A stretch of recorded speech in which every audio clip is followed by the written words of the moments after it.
Now, we all know one of the hardest things to do is to wake up in the morning, and one thing you may or may not need is a fresh cup of joe. A cup of coffee. Yes, today we are comparing Amazon's best-selling single-serve brewer with Breville Barista Touch espresso machine. We're gonna be seeing how good the coffee is and which one is worth your money. I don't think I mentioned the price of the best-selling one. It's for $90. So $90 compared to $1,000. And we're gonna see if it makes 10 times better coffee.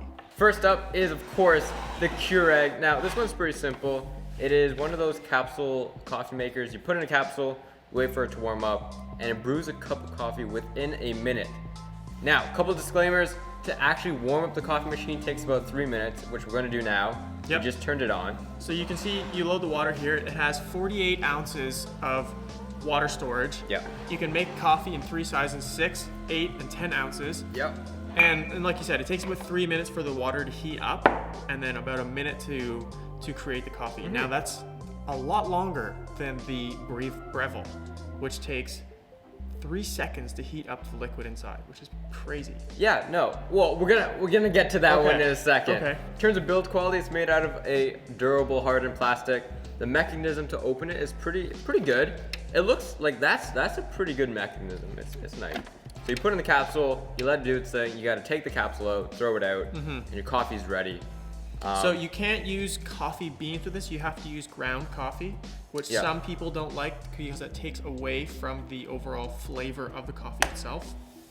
So it comes in these nice capsules, the Keurig capsules. You can fit a travel mug of, I believe it was 7.1 inches in height in here. So if you want to, if you're taking coffee on the go, you can easily put it in there. Is it ready to go, Nathan? Is it heated up? It says it's heating. It's heating up still.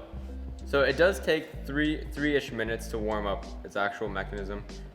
Now, there are a couple of complaints. There was a lot of 5 stars, but a couple of 1 stars. Some people were saying it has a chemical taste to it. These are people that actually bought the product and then sent a review into Amazon.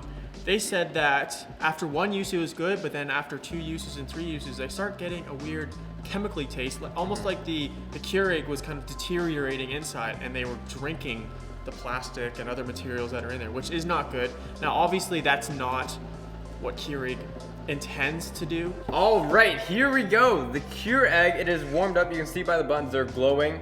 So you got the 3 sizes like we mentioned before. I'm gonna be testing out both cups of coffee. I tend to drink quite a lot of caffeine. Nathan doesn't. I do not like coffee. He likes the hot chocolate, but this machine can make hot chocolate. This is true. Yep. We do not have a hot chocolate capsule though. Otherwise, Nathan would have drank it. And there's no point in me trying coffee or comparing it because I'll think it doesn't taste good either way. So that's why we have him. Let's try it. Yep, let's get into it. So coffee mug, you close What it. size do you want? Let's go for 6, 8, or 10 ounces. Ooh. Let's go for the strongest one because I feel like the 6 ounce one? The 6 ounce one. 'Cause I feel like this bad boy will make a pretty strong cup. Ooh. That is a hot brew. Yeah, last time when we tested it, it splashed a bit. We got some stain marks here on the desk. It looks pretty good. It's a bit light in terms of the coffee coming out of it. I don't know if you can see that. Depending on what size of coffee you want, whether it's 6, 8, or 10 ounces, that will determine the strength of your overall coffee because there's only 1 size capsule, and if you hit 6, that's going to use high strength, and then 10 is going to be a lot more watered down. Yeah, you can't just add extra beans inside of it. But that is the cup. Took under a minute to prepare. There you go. That is hot. Now, we're gonna let this sit for a little bit. I do not like my coffee this hot. It does stain your teeth, so we're gonna hold off on that for a second. But let's try what is it? The Breville? The Breville Barista Touch espresso machine for about $1,000. Woo! Now, as you guys can see in the back of it, it does also have that water tank. It is a bit larger. Yes, 67 ounces, where this is a 48 ounce. So you get a little bit more coffee here. Oh, sorry, a little bit more water. Yep. So this one is a bit of a different procedure to actually make the coffee. For starters, you turn it on. It walks you through it. It's not as simple as the Keurig one-click wonder. But you can hear it's warming up. Takes under, what was it? It's like 3 seconds to heat up. Yeah, That's so how fast it goes. It's already hot. So if I wanted to right now make a coffee, it would be ready. Now, here comes the touch thing. So you have a bunch of different options. So there's 5 pre-programmed options here, like we were saying. There's Yes. espresso, Americano, lattes, and stuff like that. There's also 9 customizable coffees or drink styles that you can create depending on what your preferred drink is. So you can have the same drink every single day. It's like having a barista in your house. Exactly. So let's get into it. I prefer lattes, but I feel like for the best comparison, I'm just gonna make an espresso. You know, pretty straightforward. So I'm gonna click it, and then the first thing it tells you to do is to grind. So you take your fancy brewer right here, you put it inside the grinding slot, and it starts grinding. You know, you gotta flatten down the beans every so often. So it already knows the exact amount of beans it should put into your cup. So it's gonna keep going. You can see the countdown right here. You just gotta keep flattening every so often. This way it's all like nice and even. What are you laughing at? I feel like that's a me? lot of coffee beans for 1 cup of coffee, isn't it? Nathan, No? I'm having an Americano. All So right. the amount of coffee that you can put into 1 single cup of coffee is 19 to 22 grams. And Yeah. that's kind of what you make at home. Usually is about 11 grams. So this is going to be much stronger than Let's what bring you out the get. Keurig. Let's see how much coffee beans was inside of that capsule.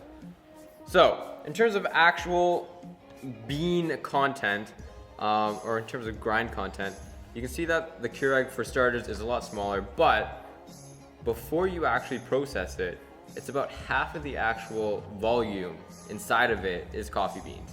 So in terms of strength, that's another thing to consider. Some other cool facts about this Breville, it keeps a constant temperature no matter what. So it is constantly checking to see the temperature, if it's increasing or decreasing, to remain constant throughout the coffee making procedure. So this has a low pressure of 9 bars and a pre-infusion process. Yeah, so pretty much what that means is that it won't just be shoving the water through your beans, through your grinds. It'll let it sit and drip out by itself.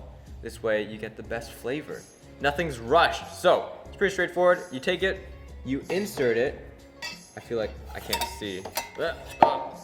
It also comes with a latte maker thing too. All right, so you line it up and then you twist it to lock it, and then you are ready to go. We have our fancy mug. Voila. You put it underneath it. Woo! Nathan, if you could be so kind to do the honors. Brew. So it takes care of everything else. It'll do the exact amount of time that is needed for that particular drink. So this is an espresso. I'm gonna be comparing the strengths of the coffee, which I feel like might not be fair. taste. And the taste. You know, that's also important. Now, for both machines, you can get different coffee beans. We are using like a Balzac coffee. That's what it's called. That one over there is, which one is that? This is the Newman's Own Organic. Special Blend. Interesting. What are your anticipations? I'm anticipating this one to be a lot stronger. 10 times better? Yeah, Nathan, I'll go there. Okay.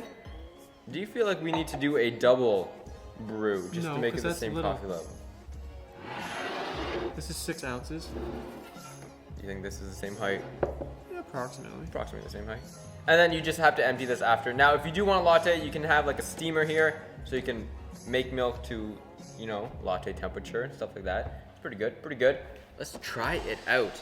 We should do a blind test. Do you want to do a You want blind to do a test? blind test? Okay, wait, time. All right. Let's see if I can guess the difference. Okay. Give me the cup. Come on, Nathan. This is the cup. Where's the handle? Ooh, okay.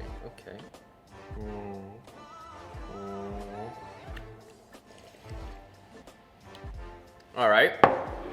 Cup number 1 is done. Okay. Cup number 2.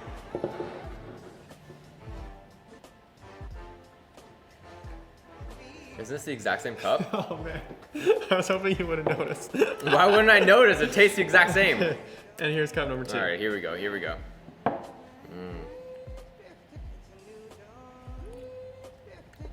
All right, so impressions. What do I feel? Well, which one's which? I think this one here is the Keurig.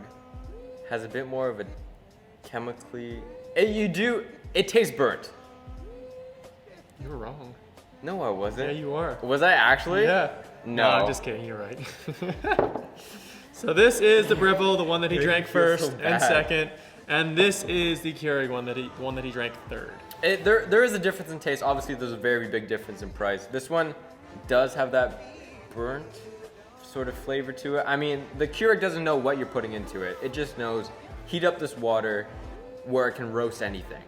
And it does the job. Like, it's a cup of coffee. It doesn't taste terrible.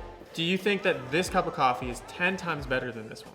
Let's just say if I went to a fancy barista place and I got a cup of coffee that tastes like this, I would be a bit disappointed. Okay. You can taste coffee in this. Like when you slosh it around your mouth, as weird as that sounds, you can taste it. You can taste the beans. It's kind of weird. But one thing I will note, which kind of threw me off a little bit when I was doing the taste test, and I'm gonna be honest, the Keurig was hotter when I drank it, and it was After made it's been first. sitting. It did. It was hotter than this machine. This one sets a specific temperature and it stays at that temperature. And so it's ideal to drink right away. Whereas most coffees and most Keurigs, it just heats it up to almost boiling, I would say, and then it makes the coffee and forces you to wait until it's a good temperature for you to drink.